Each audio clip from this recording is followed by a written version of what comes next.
Baik, Assalamualaikum warahmatullahi wabarakatuh. Kami dari kelompok 6 di sini akan mempresentasikan mengenai implementasi sistem otomasi industri, yaitu simulasi conveyor pada Factory I/O dan juga monitoring tangki pada CX Designer. Dengan saya sendiri alias Salika dan rekan-rekan saya ada Grisa Putra, Nabil Zulfan Nursani, Alvin Tegar Pangestu, serta Gian Reda Nayaran Wiratmaja. Sekarang saya, Alvin dan Ganenda akan memberikan demonstrasi untuk conveyor. Oke, apakah sudah terlihat? Sudah Sudah. ada. Oke, pertama untuk ladder. Di sini eh, kami membuat tiga room. Pertama ada satunya untuk start dan untuk yang memulai motor conveyornya di sini ada input start dan ada output berupa motor conveyor dan selain itu juga di sini juga ada self holding. Jadi semisalkan startnya dijalankan dan motor conveyor aktif dan jika startnya dimatikan, dia akan tetap nyala walaupun startnya nggak jalan.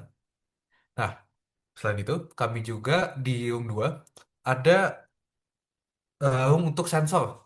Di sini ada inputan 001 untuk sensor dan T00. Fungsinya buat apa? Jadi, semisalkan di conveyornya sensor mendetek benda dan saat lewat, dia akan mengembalikan input satu dan jika itu berulang 5 kali atau 4 kali, dia akan mengaktifkan counter dan counter itu akan mengaktifkan counter yang ada di room 2.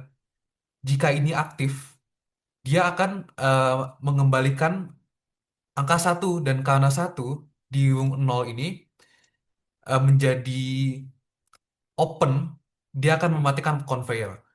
Nah, eh, setelah itu mungkin kita akan menjelaskan eh, OPC server yang menghubungkan antara CX Programmer dan Factory IO. Silakan Alvin.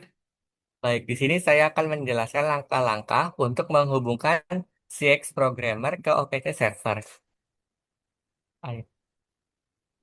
Jadi, di sini terdapat kita akan melihat ada dua menu utama, yaitu device dan point. Jadi, kita pertama ke bagian device dulu. Device itu berfungsi sebagai jembatan yang menghubungkan antara CX Programmer dengan OPC Server. Pada menu device, kita pilih type-nya CPH1H. Praktis, kita pilih type-nya CP1H. Pada bagian CPU type-nya, kita pilih tipe XA. Lalu pada bagian network type-nya, kita pilih controller link dan atur node menjadi 10. Jadi, penggunaan Note 10 ini bertujuan untuk menyamakan atau sinkronisasi dengan node yang ada pada perangkat CP1HXA yang ada di CX Programmer. Selanjutnya di bagian konfigurasi poinnya. Jadi, poin itu yang berfungsi untuk menghubungkan aktuator dan sensor yang telah diprogram di CX Programmer. Jadi kita mengatur data location untuk masing-masing komponen sebagai berikut, yaitu conveyor, yaitu 100.0.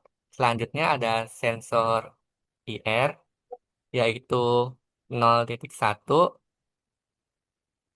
dan start button, yaitu 0.0. Selanjutnya konfigurasi koneksi pada driver. Setelah pengaturan device dan point selesai, melanjutkan dengan menghubungkannya pada bagian driver. Nah, jadi akan muncul antarmuka visual. Jadi tampilannya ini menyerupai blok IC pada rangkaian elektronika. Jadi pada tahap ini kita melakukan pemetaan koneksi. Jadi kita menghubungkan belt conveyor ke motor conveyor, lalu menghubungkan diffuse sensor ke sensor AR, lalu menghubungkan start button ke start button. Uh, Baik, yang selanjutnya ialah Factory I/O, di mana dari Factory I/O ini ada tiga device atau tiga alat yang terhubung langsung dengan CX programmernya, yaitu tombol start, belt conveyor, dan juga sensor. Tombol start ini berfungsi untuk menjalankan belt conveyor pada Factory I/O, sedangkan sensor ini berfungsi untuk mendeteksi ada berapa alat, barang, ataupun kotak yang lewat di sensor ini. Contohnya di sini tersisa satu counter yang mana jika alat atau barang tersebut melewati sensor ini, maka sensor dari Factory I/O akan mengirimkan sinyal kepada CX programmer untuk mengurangi counter tersebut agar menjadi nol. Dan apa yang terjadi ketika nol? Yang terjadi ketika nol adalah alatnya akan berhenti. Boleh dicoba?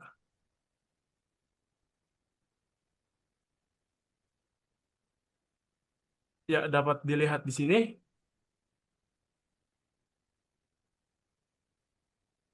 Counternya sudah kembali ke hitungan 4 dan alat bed conveyornya pun sudah berhenti.